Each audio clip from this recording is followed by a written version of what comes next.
O MCA Notícias está de volta para falar das últimas ocorrências registradas na região, no estado e até no mundo. O morador de São Bento do Sul, Nelício Mário Engel, de 52 anos, está entre os mortos no acidente que ocorreu na madrugada deste domingo, na rodovia Regis Bittencourt, na Grande São Paulo. De acordo com a polícia paulista, Nelício viajava com a esposa e duas outras filhas, que até às 10 horas da noite de ontem estavam em observação no Hospital Geral de Pirajussara.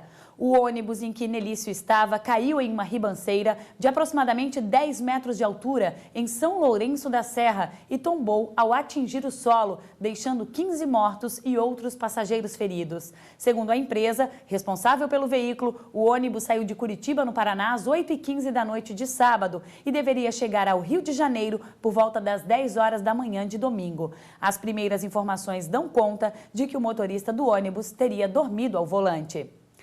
E um motociclista embriagado colidiu contra uma viatura da Polícia Militar na noite deste sábado em Navegantes. De acordo com a PM, o acidente aconteceu às 10h30 na SC 413, quando a moto seguia em direção contrária à da viatura militar e colidiu lateralmente no carro de polícia. Segundo a Polícia Militar Rodoviária, o motociclista reside em Navegantes, não possui carteira nacional de habilitação e estava visivelmente embriagado. Ainda de acordo com a polícia, o homem sofreu ferimentos leves ocasionados pelo acidente e foi encaminhado ao Hospital Marieta Conder Bornhausen, em Itajaí. Após passar por exames médicos, o motociclista seguiu para a delegacia de Navegantes. E um homem foi morto a tiros dentro da própria casa no bairro da Barra, em Balneário Camboriú. Silvionei Fernandes de Oliveira foi atingido por 4 disparos de pistola 380. Testemunhas contaram à polícia que 2 homens entraram na casa por volta da meia-noite de sexta-feira e efetuaram pelo menos 8 disparos. A dupla fugiu em seguida, não sendo mais avistada. De acordo com a polícia, a casa da vítima era um ponto conhecido de venda de drogas. Ele já havia assinado o termo circunstanciado por posse de cocaína.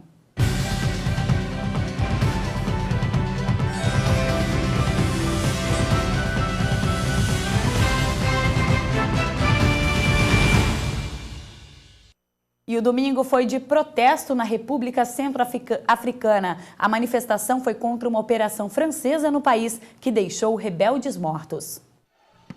A tensão toma conta das ruas de Bangui, capital e maior cidade da República Centro-Africana. Um protesto acabou em conflito com as forças de segurança. Muçulmanos saíram neste domingo às ruas de Bangui para protestar contra a operação militar francesa que resultou na morte de 3 combatentes do grupo rebelde Seleka. Os simpatizantes saíram em passeata até o bairro muçulmano PK5, gritando "Não à França". Os militantes foram mortos em uma operação de desarmamento no norte da cidade. 1.600 soldados franceses estão no país africano para garantir a segurança. A República Centro-Africana está em conflito desde que a coalizão rebelde Seleka derrubou o presidente François Bozizé. Um governo de transição liderado por um ex-rebelde perdeu o controle do país e grupos rivais, cristãos e muçulmanos, iniciaram uma série de confrontos violentos.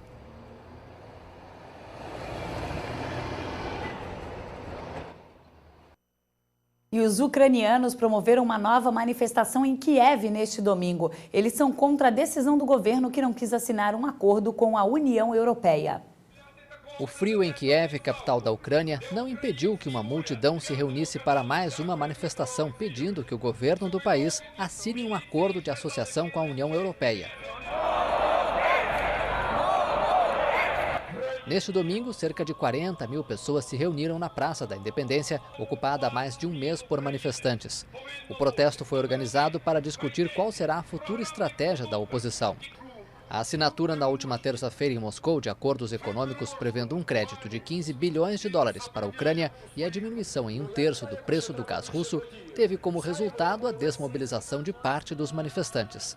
A oposição questionou o conteúdo dos documentos firmados com o presidente russo Vladimir Putin, mas a rejeição de uma aproximação da Rússia parece ter desaparecido das reivindicações dos líderes dos protestos.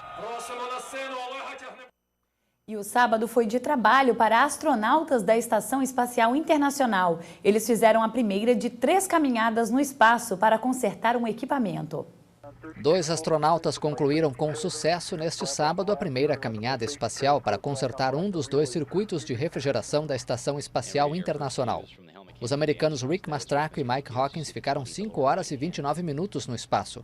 Ainda estão previstos outros 2 trabalhos na área externa da ISS. Os astronautas começaram a remover a bomba de amoníaco defeituosa, do tamanho de uma geladeira, que havia sido substituída em 2010. O equipamento permite manter a ISS em uma temperatura adequada. O japonês Koichi Wakata ajudou os astronautas manipulando de dentro da estação um braço robótico de 15 metros.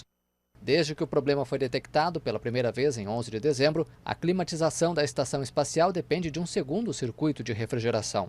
A NASA decidiu fazer o conserto o quanto antes, porque caso houvesse uma falha no segundo sistema, a estação ficaria em uma situação perigosa, que poderia requerer a retirada da tripulação.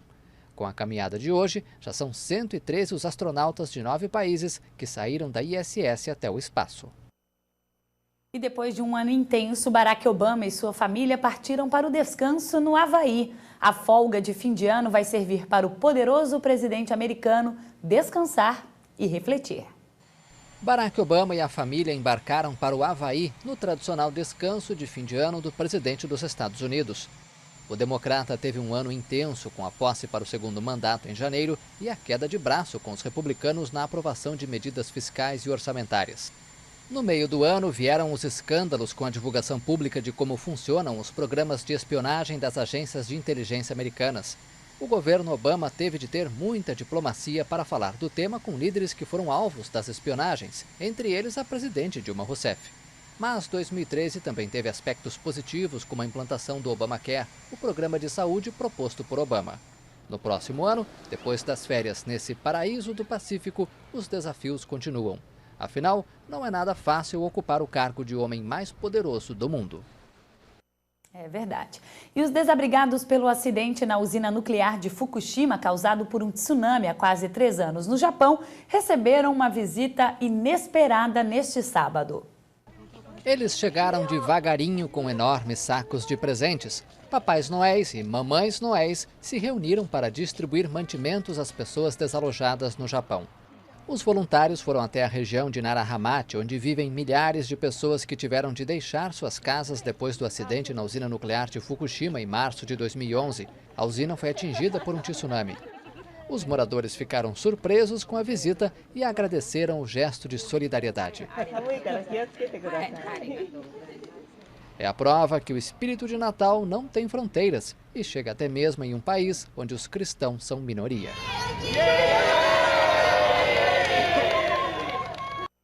E você vai ver a seguir dicas para evitar afogamentos nas praias nesta temporada de verão. E você vai ver ainda hoje o movimento no comércio da região com as compras de última hora para o Natal. Os detalhes em instantes.